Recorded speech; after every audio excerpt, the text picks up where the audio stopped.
할렐루야, 감사합니다. 오늘도 우리 주님께서 함께 하시는 줄로 믿습니다. 오늘 우리가 받을 말씀은 레위기 4장에서 함께 받도록 하겠습니다.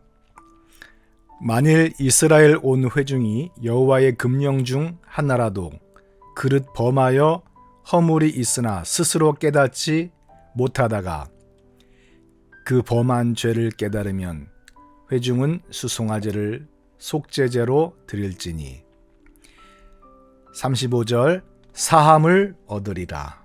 아멘. 오늘은 율법 시대의 5대 제사 중에서 이 속죄제에 대해서 함께 은혜를 나누는 시간을 갖도록 하겠습니다. 이 속죄제는 원어로 무엇일까요? 하타입니다. 하타. 이 속죄제는 하타에서 유래한 말입니다.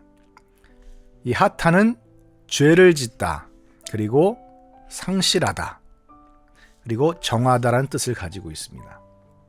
왜 하타는 상실하다는 뜻을 가지고 있을까요? 죄를 지음으로 인해서 하나님의 백성으로서의 자격을 상실하는 것입니다.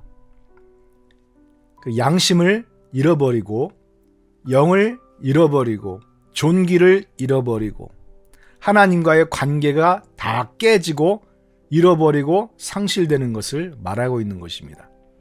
그러나 이 속죄제는 정화하다라는 뜻을 가지고 있어요. 이 정화는 무엇입니까? 불순하고 더러운 것을 깨끗게 한다라는 것이죠. 하나님 앞에서 부지불식간에 저지른 모든 죄에 대해서 속죄함을 받고 정화받기 원할 때 드리는 제사가 바로 속죄제입니다. 이 속죄제는 하나님을 위하여 드리는 제사가 아니라 전적으로 자신의 죄를 사함받기 위하여 드리는 제사입니다. 그래서 레위기는 누가 무엇을 가져가서 어떻게 제사 드리는지 자세하게 잘 나와 있습니다. 먼저 이 속죄제를 드려야 할 사람들 중에서 첫 번째로 제사장이 있습니다. 이스라엘 자손에게 구하여 이르라. 누구든지 여호와의 금령 중 하나라도 그릇 범하였으되 만일 기름 부음을 받은 이 제사장이 범죄하여 백성으로 죄를 입게 하였으면 그 범한 죄를 인하여 흠없는 무엇을 속죄제물로 삼아서 하나님께 드립니까? 바로 수송아지입니다. 그리고 만일 이스라엘의 온 회중이 여호와의 금령 중 하나라도 그릇 범하여 허물이 있으나 스스로 깨닫지 못하다가 그 범한 죄를 깨달으면 그 회중은 무엇을 속죄제로 드리니까? 마찬가지로 수송아지입니다. 그리고 22절에 보니까 족장이 나옵니다. 족장도 죄를 범하면 깨닫는 순간 흠없는 무엇을 예물로 가져다 드리니까? 수염소입니다. 여기에 평민이 있죠. 27절에 보니까 평민의 하나가 여호와의 금령 중 하나라도 부지 중에 범하여 허물이 있었다가 그 범한 죄의 깨우침을 받거든 그는 흠없는 무엇을 끌고 와서 그 범한 죄를 인하여 예물로 삼아 속죄제를 드립니까? 암염소입니다. 그리고 레위기 5장 7절에는 만일 수송아지나 수염소, 암염소 이런 어린 양 이런 것을 드리기에 힘이 부족하거든 어떻게 제물을 드립니까? 만일 힘이 어린 양에 미치지 못하거든 가난하고 경제적으로 어려움이 있는 그런 사람들을 말합니다. 그 범과를 속죄함 받기 위해서 산 비둘기 둘이나 집 비둘기 새끼 둘을 여호와께로 가져가되 하나는 속죄 제물로 삼고 하나는 번제물을 삼아서 드립니다. 이것조차도 안 되는 아주 극빈자들이 있습니다. 레위기 5장 11절에 보니까 만일 힘이 이런 산비둘기나 집비둘기 여기에도 미치지 못하거든 그 범가를 인하여 무엇을? 고운 가루 에바 10분의 1을 예물로 가져다가 속죄 제물로 드립니다. 여호와의 화제물 위에 함께 불사를 지니 이것이 바로 속죄제라 이렇게 기록되어 있습니다. 여기에서 우리가 알 수 있는 것은 무엇이죠? 이 속죄제는 이스라엘 백성이라면 높은 자나 낮은 자나 제사장이나 평민이나 누구나 예외 없이 드려야 하는 의무적인 제사였습니다. 이것은 복음적으로 무엇을 의미합니까? 로마서 3장 10절에 기록한 바 의인은 없나니 하나도 없다고 되어 있습니다. 성경은 모든 사람은 예외 없이 죄인이라고 말씀하고 있습니다. 그러므로 속죄제는 복음적으로 모든 죄인은 죄사함과 구원을 위해서 누가 필요합니까? 주 예수가 필요한 것입니다. 죄사함을 위해서 주 예수의 거룩한 보혈이 아니면 불가능하다라는 것이죠. 속죄제에 있어서 중요한 제물은 바로 피입니다. 피는 생명을 상징합니다. 레위기 4장 6절에 이렇게 되어 있습니다. 제사장이 직접 손가락으로 피를 찍어서 주 앞 성소에 친 휘장 앞에 몇 번 뿌려야 합니까? 7번 뿌려야 합니다. 7, 7은 완전수입니다. 모든 죄인은 죄사함 받기 위하여 반드시 완전한 하나님이시며 완전한 사람이신 예수님의 거룩하고 의로운 보혈이 필요합니다. 그래서 예수님께서 자신의 피를 완전히 쏟아내실 것을 말씀하고 있는 것입니다. 그리고 제사장은 또 그의 피를 얼마를 회막 안 주 앞에 있는 분향단 어디에다가? 바로 이 뿔에다가 돌아가면서 바릅니다. 이 뿔에 바른다라는 것은 뿔은 무엇을 상징합니까? 권능을 말씀하고 있습니다. 이 보혈만이 모든 더러운 죄를 씻어내는 강력한 속죄의 효력이 있다라는 것을 보여주는 것이죠.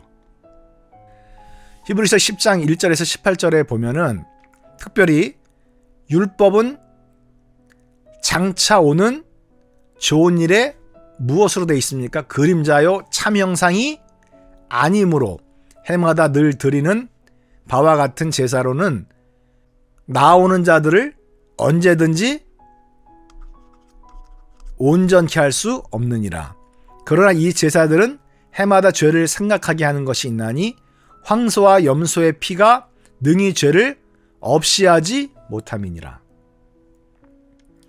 히브리서 저자는 본문에서 이 율법과 장차 오는 좋은 일을 어떻게 합니까? 서로 대조하고 있습니다. 이 대조를 통해서 율법의 한계성을 드러내고 있는 것이죠. 온전케 할 수 없느니라. 죄를 생각하게 하는 것이 있나니 능히 죄를 없이 하지 못함이니라. 율법은 이 모세의 율법을 가리키지만 여기서는 제사 제도를 포함한 모든 구약 성경을 의미합니다. 옛 언약인 율법은 해마다 속죄일에 동물을 희생 제물로 드리는 제사를 통해서 하나님 앞에 나가게 하였지만 그 효력은 일시적이고 불완전한 것으로서 죄를 제거하는 데는 아무 효력이 없다라는 것이죠. 왜냐하면 율법을 따라서 드리는 속죄제는 신약의 주 예수 십자가 대속 사건을 보여주는 일종의 그림자 모형이라는 것입니다. 그러므로 저가 한 제물로 거룩하게 된 자들을 영원히 어떻게 해요? 온전케 하셨느니라. 무엇으로 거룩하게 되었습니까? 바로 예수 그리스도의 십자가 대속 사건을 통해서 가능했던 것입니다. 이것을 사하셨은즉 다시는 죄를 위하여 제사 드릴 것이 없느니라. 모든 율법과 제사 제도와 구약의 실체가 되시는 어린 양 예수님의 십자가 대속 사건으로 인해서 죄인을 영원히 온전케 하셨고, 두 번 다시 옛 율법을 따라서 동물 제사를 드릴 필요가 없어진 것입니다. 또한 속죄제의 중요한 제물은 바로 몸입니다. 레위기 4장 11절에 보면은 그 수소의 가죽과 그것의 모든 고기와 머리와 다리와 내장과 똥 곧 그 수소 전부를 어디에다가? 진영 밖에 재를 버리는 곳, 즉 정결한 곳으로 가져다가 나무 위에서 불로 태우되 재를 버리는 곳에서 태울지니라. 구약시대의 이 진영 밖은 저주받은 자 혹은 버림받은 자들이 버려지는 죽음과 치욕의 장소였습니다. 속죄제에서 인간의 죄를 담당하고 대신 죽은 희생 제물이 진영 바깥에서 불살라졌다는 것은 무엇을 의미합니까? 곧 인간의 죄를 대신 담당하신 그리스도께서 예루살렘 영문 밖에서 해를 당하실 것을 예표하는 것입니다. 예수님 당시에 이 예루살렘 성벽 밖, 성문 밖, 이 진영 밖, 영문 밖에 골고다라는 곳에서 예수님이 십자가에 달려 죽으셨습니다. 이런 의미에서 구약시대 진, 영문 밖, 성문 밖 같은 신약시대 갈보리를 상징하는 희생과 대속의 장소입니다. 히브리서 13장에 이는 죄를 위한 짐승의 피는 대제사장이 가지고 성소에 들어가고 그 육체는 어디에 불사름이라? 영문 밖에 불사름이라. 그러므로 예수도 자기 피로써 백성을 거룩해 하려고 어디? 영문 밖에서 고난을 받으셨느니라. 바로 레위기 4장 12절의 이 진영 밖에서 예수님께서 십자가에 달려 죽으실 것을 히브리서 13장 11절 12절이 정확하게 실체적으로 보여주고 있습니다. 13절에 그런즉 우리는 그 능력을 지고 어디로 그에게 나아가자? 영문 밖으로 그에게 나아가자. 영문 밖에서 못 박히셨잖아요. 창에 찔리셨잖아요. 십자가에 매달려 희생당하셨잖아요. 이런 예수님의 대속의 은혜로 인해서 우리의 죄가 깨끗하게 씻어졌기 때문에 우리는 어떻게 해야 한다는 말입니까? 예수 그리스도로 구원 얻은 성도가 예수님을 따라가는 것과 예수님께서 당하신 그 고난에 우리가 동참하는 것이 지극히 당연하다라는 것이죠. 그래서 마태복음 16장 24절에서 예수님께서 이렇게 말씀하십니다. 누구든지 나를 따라오려거든 자기를 부인하고 제 무엇을 지고 주님을 따라가야 됩니까? 십자가를 지고 주님을 따라가야 된다는 것입니다. 바로 이 십자가는 옆에 가까이 서다, 그리고 붙잡다 에서 나온 말입니다. 여러분은 누구 옆에 가까이 서서 누구를 붙들고 주님 앞에 나아가십니까? 여러분들이 뜨겁게 사랑하지만 믿음 없는 자녀들, 형제 자매들, 친구들, 이웃 산촌들이 아닙니까? 이들을 구원할 수 있다면 자존심의 상처를 깊이 받아도 그들을 붙들고 가야 합니다. 주님께서 우리도 십자가를 능히 질 수 있도록 권능을 주시기 원합니다. 주여, 단 한 사람이라도 구원할 수 있다면 옛사람 자존심을 주님께 굴복하게 하시고 좀 더 낮아지게 하시고 단 한 명이라도 구원할 수 있다면 나도 주님처럼 희생하며 헌신하게 하시고 사랑으로 섬기게 하시고 십자가를 짊어질 수 있게 하여 주시옵소서. 이렇게 기도하며 승리하는 분들이 되시기를 예수님의 이름으로 간절히 축원합니다. 기도하시겠습니다. 할렐루야. 오늘 우리가 속죄제에 관련한 말씀을 통해서 귀한 하나님의 뜻을 배울 수 있도록 은혜를 허락해 주시니 감사드립니다. 우리도 예수님처럼 십자가를 짊어질 수 있도록 우리에게 능력을 더하시고 힘을 더하시고 지혜를 더하시고 인내를 허락하여 주시기를 원합니다. 한 사람을 구원하기 위해서 우리도 우리의 생명과 피를 드릴 수 있도록 주여 축복하여 주시옵소서. 우리도 내 사랑하는 사람 옆에 가까이 서서 그를 붙들고 주님께 믿음으로 한 걸음씩 나아갈 수 있도록 은혜를 허락하여 주시기를 간절히 원합니다. 오늘 말씀으로 인하여 감사드리며 예수님의 이름으로 기도드리옵나이다. 아멘.